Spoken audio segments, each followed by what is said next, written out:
sejam bem-vindos a mais uma aula no canal Delta Marte. Eu sou o professor Thiago Carneiro. Na aula de hoje, vamos falar do teorema da função φ de Euler e, através da função φ de Euler, nós vamos demonstrar o teorema de Euler-Fermat e o pequeno teorema de Fermat. Então, gente, antes de começar, não se esqueça de se inscrever no canal, de deixar seu like, compartilhar o vídeo, deixar o joinha das notificações e deixar nos comentários tudo o que você achou da aula, ok? Então, vamos primeiramente com uma proposição, um teorema. Antes de começar iniciar a função, os teoremas de Euler-Fermat, vamos iniciar um teorema, certo? Vamos demonstrar um teorema que é justamente continuação dos teoremas anteriores da aula passada. Então, veja aí na tela esse teorema. Seja P um primo em Z de P. Então, o Z temos A mais B elevado a P é congruente a AP mais B é P módulo P, para quaisquer A, B pertencente a Z, P barra Z, né? Então, aí justamente um teorema que vamos demonstrar, certo, pessoal? Então, seja P um primo em Z, então em Z temos esse valor aí. Pessoal, visto na tela, eu copiei aqui, vamos demonstrar esse teorema aqui, ok? Então ele está dizendo o seguinte, que A mais B elevado a P, sendo P primo, ele vai ser congruente a A elevado a P mais B elevado a P módulo P.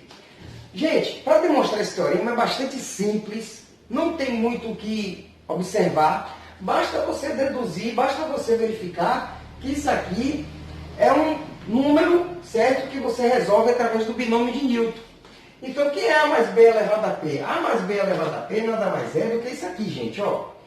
A mais B elevado a P, pelo binômio de Newton, isso aqui é a mesma coisa que P sobre 0 de A elevado a P mais P sobre 1 de A elevado a P menos 1 vezes B, e por aí segue, vai até P sobre P menos 1, não é isso?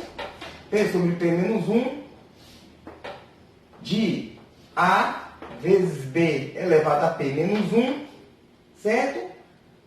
Né? Mais, eu vou ter aqui o quê? P sobre P de B elevado a P, certo? Isso aqui, se você for observar, certo? Vai ser justamente o seguinte, se eu fizer essa divisão toda aqui por P, no meu resto vai sobrar isso aqui. Por quê? Porque na divisão por P, certo? Se eu pegar isso aqui e dividir tudo isso aqui por P, então, o que vai acontecer? Se eu dividir tudo isso aqui por P, esses valores daqui, ó, todos, até de 1 a P menos 1, ele vai ser 0. Então, significa o seguinte, que se eu dividir essa parte aqui, tudo isso aqui, por P, vai sobrar somente esse termo aqui e esse último termo aqui, certo? A elevado a P e B elevado a P. Ou seja, por quê? Porque todos esses valores aqui, se você for dividir por P, esses valores aqui, eles são múltiplos de P, eles são divisíveis por P. Esses aqui não, então com o resto só vai sobrar esses. Então, formalmente, a gente diz o seguinte, que de 1 a um certo K de 1 a P menos 1, eu vou ter, então, um número seguinte, de P, K, certo? PK, ele vai ser o quê? Congruente, né? Congruente a 0 módulo P. Então, se eu tenho um certo PK, ele vai ser congruente a 0 módulo P. Ou, precisamente, você pode dizer o seguinte, se eu tenho de P a um certo K, ou seja, de 1 a P menos 1, de 1 a P menos 1, de certo PK, ele vai ser congruente a 0 módulo P. Então, se isso aqui é congruente a 0 módulo P, só vai restar, então, esse valor aqui. Só vai restar, certo? Só vai restar, deixa eu pegar o apagador. Só vai restar o quê? Vai restar justamente isso aqui, ó. Então, se isso aqui, P sobre K, é congruente a 0 módulo P, que justamente de 1 a P menos 1, os valores de K de 1 a P menos 1, ó, que isso aqui, esse número binomial, ele é divisível por P, certo? Então, significa que, como resto, eu vou ter que A mais B elevado a P, porque eu estou dividindo isso aqui por P, ele vai ser congruente a quem? A elevado a P mais B elevado a P módulo P. Então, já demonstrei, né? Já demonstrei. Por quê? Eu vou pegar todos esses valores aqui e vou dividir todo esse valor aqui dividido por P. Se eu pego A mais B elevado a P e divido por P, então, A mais B elevado a P vai ser todo esse valor aqui. Se eu divido por esse valor por P, com o resto vai sobrar só A elevado a P mais B elevado a P. Por quê? Porque de 1 a P menos 1, ou seja, esses números binomiais, todos eles são múltiplos de P, são divisíveis por P. E vai dar esse valor aqui, de 1 a P menos 1, eu vou ter P sobre K, congruente a 0 módulo P. Então, a demonstração está feita, ok? Então, veja agora na tela a função phi de Euler. Vamos agora dar início justamente a um outro assunto. E vamos agora começar com os dois teoremas, que é através da função phi de Euler, vamos demonstrar, não algebricamente, mas numericamente, para depois a gente demonstrar algebricamente o teorema de Euler-Fermat e o pequeno teorema de Fermat. Então, fica aí na tela para observar a função phi de Euler. Bom, gente, a função de Euler é essa daí, ó, a quantidade de inteiros positivos menores que n, que são coprimos com n, certo? Essa função aí que vamos demonstrar numericamente, ok? Então vamos lá. Na tela, a função φ, chamada função φ de Euler, é justamente essa aqui. Ou seja, como você viu na tela, esse valor aqui, que é chamado φ de n, ele vai procurar todos os números, todos os inteiros, certo? Menor do que n, que tem um MDC de n e esse número igual a 1. Então, todos os números menores do que n, vai ser, ou seja, todos os MDCs dos números, certo? Todos os MDCs iguaizinhos menores do que n. Então, eu vou percorrer todos os valores menores do que n, em que esses valores, o MDC desses valores e n seja igual a 1. Esse aí justamente vai ser a quantidade de elementos, a quantidade de inteiros positivos, em que o MDC desses inteiros, certo? E n seja igual a 1. Esses inteiros, eles têm que ser, ou seja, todos esses inteiros menores do que o próprio n, certo? Então, um exemplo que eu vou dar é o seguinte. Eu estou dizendo que é um módulo do grupo multiplicativo. Quando a gente coloca um valor em módulo, significa que o que me interessa aqui é o valor quantitativo. Ele quer saber, aqui justamente são a quantidade de elementos de inteiros positivos menores do que n, em que o MDC entre esses inteiros e n seja igual a 1, certo? Então, um exemplo que a gente pode dar é o seguinte. Se eu tenho n igual a 1, certo? A quantidade de MDCs, ou seja, de valores, vai ser o próprio 1. Porque o 1, ele justamente não tem um valor menor do que ele, porque a gente está tratando com inteiros positivos. E quando a gente tem um φ igual a 2, a gente quer todos os valores, certo? Menores do que 2, que tem um MDC entre 2 e esses inteiros igual a 1. Que é? O próprio é só 1, não é isso? É 1, porque o único número menor do que 2 positivo é 1. Que tem um MDC entre 2 e 1, vai ser 1. Veja bem agora, se eu tenho agora aqui, para φ igual a 3, certo? Vamos ver aqui para n igual a 3. Vamos colocar aqui n igual a 3. Para n igual a 3, certo? Quais são os valores os valores que são, certo? Φ de 3, menores do que 3, que tem um EDC igual a 1. Vai ser quem? Vai ser 1 e vai ser o 2, né? Porque o MEDC de 1 e 3 é 1, o MEDC de 2 e 3 também dá 1. Então, só que o quê? Então, quanto é? Então, φ de 3 é igual a 2, certo? Agora, vamos ver agora o seguinte. Vamos ver agora para n igual a 4. Para n igual a 4, eu vou ter quem? Quais são os valores menores do que 4 que tem o MEDC, MEDC entre esses números e 4? Vai ser quem? Vai ser justamente o φ de 4, certo? Que vai ser quem? Vai ser justamente quem?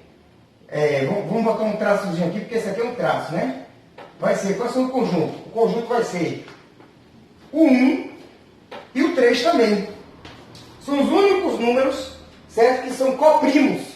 É o 1 e o 3. Ou seja, 1 e 4, o MEDC de 1 e 4 é 1. O MEDC de 3 e 4 é 1. Então, 1 e 3 são coprimos de 4. Que é o que a gente realmente está... Justamente, essa aí é a função φ de Euler, né? Então, significa o seguinte, que eu tenho um φ de 5, para ele, né? E vai ser quem? Vai ser 1, né?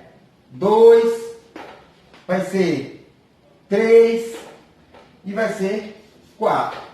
Note que agora é o seguinte, se eu tenho um valor composto, certo? Eu vou pegar todos os inversos multiplicativos dele, que todos os elementos que possuem inverso multiplicativo, ele vai ser o MEDC entre esse número e o valor de n vai ser igual a 1. Para um número primo, p igual a 5, note que sempre, certo? Os valores menores do que 5, todos eles vão ter MEDC entre eles, todos esses valores vão ter MEDC entre eles e 5 vai ser igual a 1. Então, a gente sabe o seguinte, que para n igual a p, a gente sabe que a função de Euler vai ser sempre o quê? P menos 1. Então, a quantidade vai ser 1, 2, 3, 4. Então, eu tenho o quê? O 5 é número primo. Então, significa que eu tenho o seguinte, que para n igual a 5, a quantidade de elementos que o MEDC vai ser igual a 1, entre 5 e esses elementos, vai ser 4. Para n igual a 7, que é número primo também, vai ser 7 menos 1, vai ser 6. Certo? Por quê? Porque todos os elementos que tem um MEDC entre o valor de n, que é primo, e esses elementos, que vai ser 1, então vai ser quem? 1 para n igual a 7, né? Que é 2, 3, 4, 5 e 6, porque esses elementos têm que ser menor do que n, né? Então, todos os elementos, para o número primo, então, é esse aqui, p menos 1. Para o número composto, certo? É diferente. A gente vai observar todos os inversos multiplicativos. Então, vamos supor que eu tenho um grupo em que n é igual a 6. Certo? Vamos ver aqui um grupo multiplicativo. Então, a gente fazendo aqui, ó, certo? Para n igual a 6, vamos fazer aqui rapidinho, um bom valor. Eu tenho aqui, bom, vou apagar esse lado aqui, qualquer coisa volta o vídeo. Eu vou ter o seguinte, eu vou ter aqui 1, 2, 3, 4, 5 e 6. E aqui também, certo? Vou botar aqui embaixo. Aqui embaixo. Eu tenho 1, 2, 3, 4. Certo? 5. Vou cortar, vou aproveitar mais os espaços daqui de cima. Aproveitar mais os espaços aqui de cima, senão vai ficar lá embaixo. Então vamos lá. Eu vou cortar mais aqui. Certo? Vou tracejar aqui 1. Aqui, ó. Certo? Eu tenho 1, 2, 3, 4.